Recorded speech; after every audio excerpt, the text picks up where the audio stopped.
शीशे की बहू। देखो, साफ साफ बोलने वाला इंसान तो हर किसी को पसंद है, लेकिन कोई इतना भी साफ बोले तो क्या होगा? वो माँ जी, आप ना प्लीज मुझसे तमीज से बात करिएगा, क्योंकि मेरी माँ ने कहा था कि आप तमीज से बात ना करें तो मैं आपकी खटिया खड़ी कर दूं। हम माँ जी, मैं रोज रोज इतनी भारी खटिया कैसे खड़ी करूंगी, समझ रही है ना आप?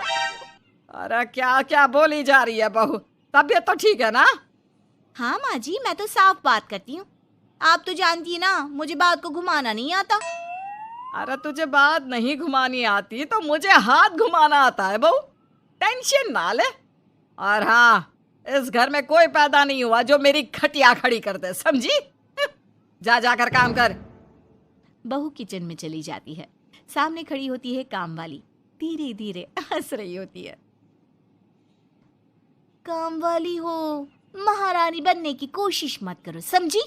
और सुन, ये मेरी सास शादी के पहले ऐसा तो नहीं बोलती थी ना कि बहू आ जाएगी तो तेरा काम खत्म हो जाएगा, क्यों? वो तो ऐसा नहीं बोलती थी, लेकिन जिस तरह आप बोलती हो ना भाभी, ये आसार भी जल्दी आ जाएंगे। ए, चुप कर, काम कर अपना। वैसे तुझे मेरी माँ ने देखा था शादी के वक्त। अच्छा, तो क्या कह रही थी भाभी वो? यही कि नौकरानी के लिए तेरी सास बनारसी साड़ी मांग रही है। और नौकरानी की शक्ल तो देखो। इस शक्ल में कहां से ये बनारसी पहनेगी? नौकरानी को गुस्सा आ जाता है। उसी शक्ल में जिस शक्ल में आप ये सिल्क पहनकर घूम रही हो। वैसे बनारसी मांगकर मुझे तो गंदी सी काटन पकड़ा दिया था इसने। अभी बात करती हूँ। और क्या बात कर? हम लोगों से तो बोला था कि नौकरानी बहुत प्यारी है हमारी, 10 साल से काम कर रही है, तो उसके लिए कम से कम बनारसी तो चाहिए ही चाहिए। मेरी माँ से 25,000 की साड़ी ली थी तुम्हारे नाम से। नौकरानी चढ़ जाती है झाड़ पर, वो तो सास से लड़ने पहुंच जाती है। क्यों मालकिन, बहू की माँ ने मेरे लिए भी कुछ भेजा था, दिया नहीं आपने? हाँ हाँ, दिया तो था। 200 रुपए की साड़ी दी थी, वो तो मैंने अपने पास से तुझे एक्स्ट्रा दिया था। तभी बहू आ जाती है। कैसी बात करिए माँ जी, माँ ने तो आपको इनके लिए 25,000 की साड़ी दी थी, देती क्यों नहीं? देनी ही पड़ेगी, वरना मैं कल से नहीं आएगी काम पर। हाय रे, 25,000 की साड़ी तेरी माँ देगी, वो भी नौकरानी के लिए? अरे साड़ी से 2,000 की साड़ी बनारसी मेरे लिए लाई थी, मुझे नहीं आई पसंद, तो कहती है या तो पहन लो या नौकरानी को दे दो। अब जैसी थी रख ली। नौकरानी के लिए तो 200 की साड़ी दी थी तेरी अम्मा ने। देख, मेरे पास तो वीडियो भी है देते हुए। ये बोलकर सास नौकरानी को मोबाइल में वीडियो दिखा देती है। हाय रे भाभी, शर्म कर लो शर्म। कैसा गेम खेल गई तुम तो, बाहर से तो बड़ी सीधी दिखती हो मालकिन। अब मुझे जो मेरी माँ ने बोला था मैंने बता दिया। वैसे भी ना मुझे बात को घुमाने की आदत तो है नहीं। बहू साफ बोलती थी, उसे जो उसकी माँ बोलती बता देती। लेकिन अब घर में क्या होने वाला है वो भी देखते हैं। कितनी सुंदर हो तुम सांवली। पता नहीं तुम्हारी माँ ने तुम्हारा नाम सांवली क्यों रखा। वो क्या था ना, जब मैं पैदा हुई थी तो रंग थोड़ा दबा था, लेकिन बाद में खिल गया। वैसे तुम्हारे घर में सबका रंग काला सा क्यों है? वो मेरी माँ काली थी, पापा तो गोरे थे, लेकिन सब माँ पर चले गए इसलिए। लेकिन फिर भी फीचर शार्प है हम लोगों के। हाँ हाँ, क्यों नहीं, वो तो है सांवले सलोनी। अगले रोज बहू काम कर रही थी कि सास। वो मिश्रा की बहू कितनी चमकती है, पता नहीं क्या लगाती है। माँ जी, क्या करना है चमक कर? आप लोग तो ऐसे ही अच्छे लगते हैं, काले काले। काले काले से क्या मतलब है बहू? अरे बस रंग हल्का सा दबा है। हाँ माँ जी, मैं वो नहीं कह रही हूँ। वैसे पापा जी का तो वो भी नहीं है, गोरे हैं पापा जी। ये भी कह रहे थे कि आपके कारण ही वो काले हैं, क्योंकि आप काली हैं ना, तो मैंने कहा कि। क्या कहा इसने? मेरे कारण? अरे जिस माँ ने 9 महीने कोख में रखा, पाला पोसा, उसे पल भर में ब्लेम कर दिया।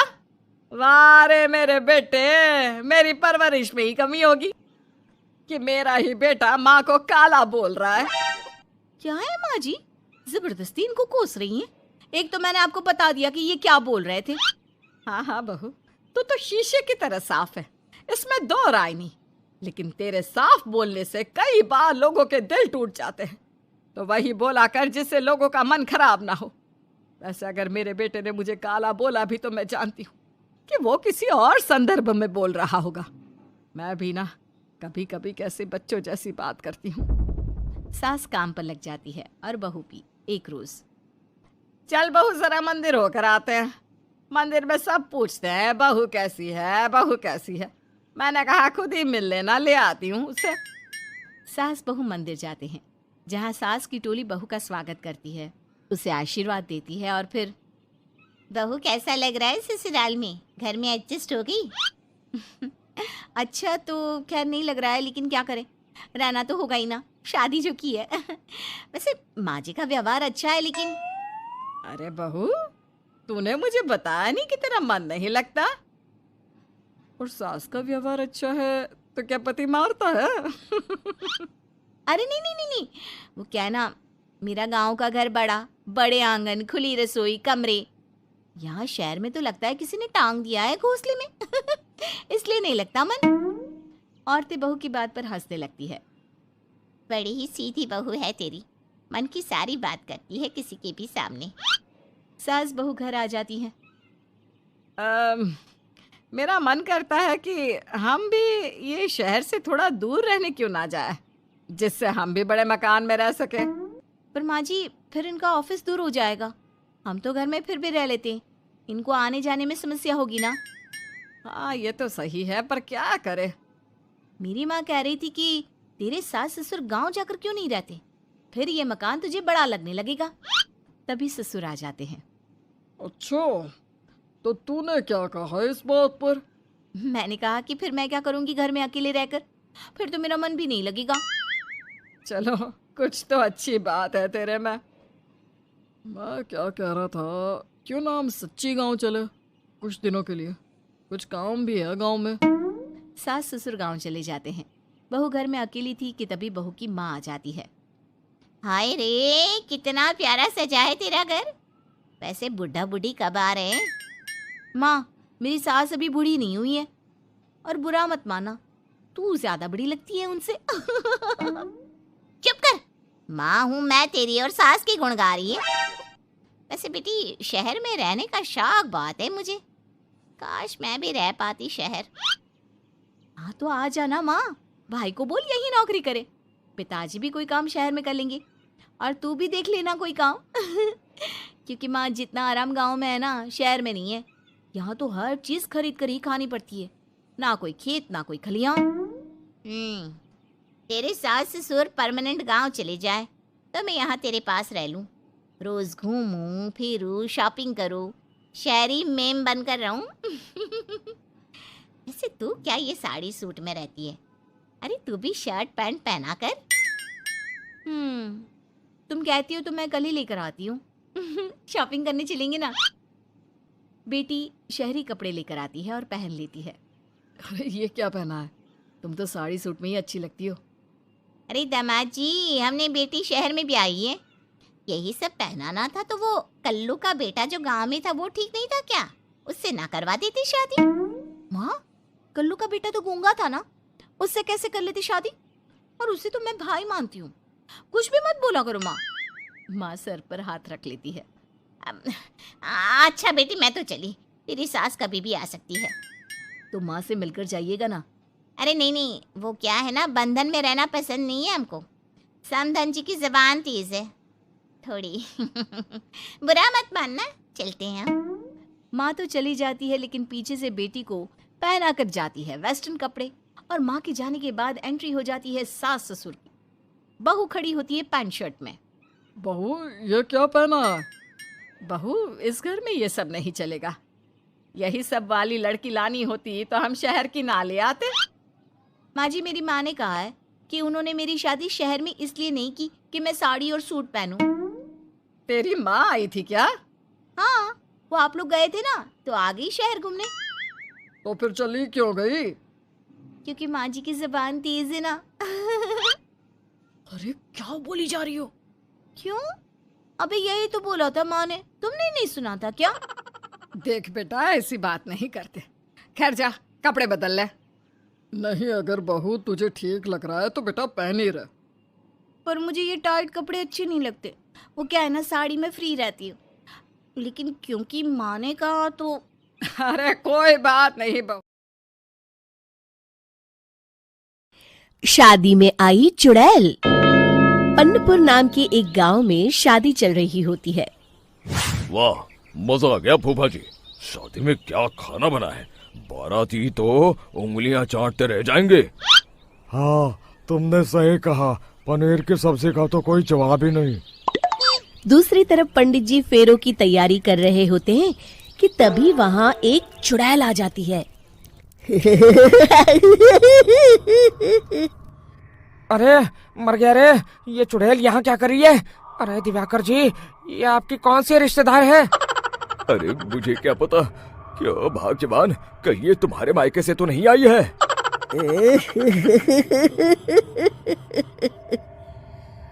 तुम लोगों की इस गांव में बारात लाने की हिम्मत कैसे हुई? मेरे रहते इस गांव में किसी की शादी नहीं हो सकती। अब तुम लोग देखो मैं क्या करती हूँ। अरे मर गया रे, मैंने सुना है ये जबान की पक्की है। भागो रे भागो, वरना ये चुड़ैल किसी को नहीं छोड़ेगी। हाँ, तुम सही कहते हो मोहन भाई, यहाँ से भाग लेने में ही हम सबकी भलाई है। देखते ही देखते शादी के मंडप में भगदड़ मच जाती है और चुड़ैल सब कुछ उजाड़ कर रख देती है। फिर एक दिन मोहन की शादी तय हो जाती है। अरे भाई, अगले हफ्ते मेरी शादी तय हो गई है, लेकिन इस चुड़ैल की दहशत के मारे तो मेरे हाथ पैर कांप रहे हैं। अरे मोहन, तुम्हारा दिमाग तो खराब नहीं हो गया? तुम अपने साथ साथ हम सब गांव वालों को भी बलि का बकरा बनाना चाहते हो? उस चुड़ैल के रहते तुमने अपनी शादी के बारे में सोच भी कैसे लिया? देखो गोपाल, डर तो मुझे भी लग रहा है, लेकिन उस चुड़ैल के डर से मैं जिंदगी भर कुंवारा तो नहीं रह सकता। तभी वहाँ मोहन के होने वाले ससुर आ जाते हैं। अरे ससुर जी आप? देखो, अब तक मैं तुम्हारा ससुर बना नहीं हूँ और शायद बनूंगा भी नहीं। ये आप क्या कह रहे हैं? मैंने तो शादी का कोड भी सिलवा लिया है। मैं अपनी बेटी की शादी किसी अच्छे गांव में कराना चाहता हूँ। तुम्हारा गांव तो भूतिया गांव है।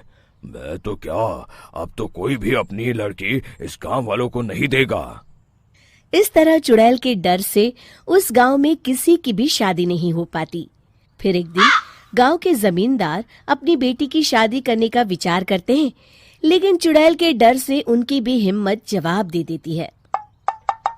अगर मेरी बेटी की शादी तय समय से नहीं हुई तो मेरी नाक कट जाएगी।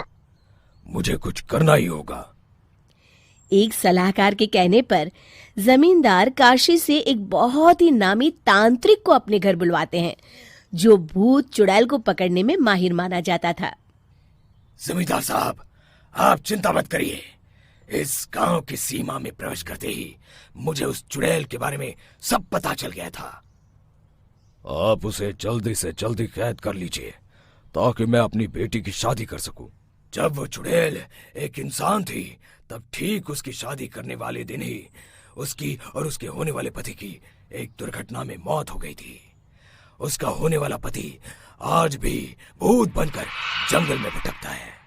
इसलिए जब तक चुड़ैल की शादी नहीं हो जाएगी, वो किसी और की भी शादी नहीं होने देगी। ये आप क्या कह रहे हैं? अगर वो भूत भी हमारे गांव में आ गया तब हमारा क्या होगा? ये आदमी बीच में बहुत बोलता है, इसे बाहर निकालो। उसके बाद तांत्रिक बताते हैं कि अगर उस भूत के साथ चुड़ैल की शादी करा दी जाए तो वो चुड़ैल हमेशा हमेशा के लिए उस गांव को छोड़कर चली जाएगी।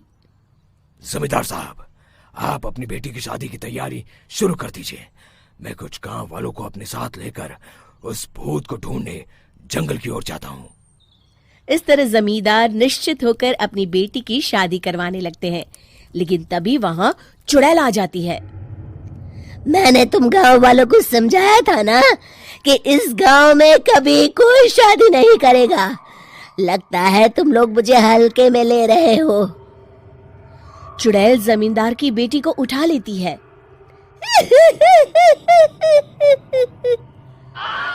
अब देखती हूँ बिना दुल्हन के तुम लोग शादी कैसे करोगे। मैं इसे अपने साथ ले जा रही हूँ। छोड़ मुझे, पिताजी, मुझे बचाइए। अरे कोई मेरी बेटी को बचाओ। तभी तांत्रिक उस भूत को लेकर वहां पहुंचता है। अरे भाग्यवान, रुको, इन मासूमों को परेशान मत करो, मैं आ गया हूँ, अब तुम मेरे साथ चलो। चुड़ैल बहुत खुश हो जाती है। आप आ गए, चलिए अब हम मंदिर में चलकर शादी कर लेते हैं। अरे अरे अरे अरे, ये क्या कह रही हो? मंदिर में जाके दोबारा मरना है क्या? चलो, आज से हम जंगल में रहेंगे। चुड़ैल चली गई, अब मेरी शादी हो जाएगी। इस तरह सभी गांव वाले खुशी से झूमने लगते हैं।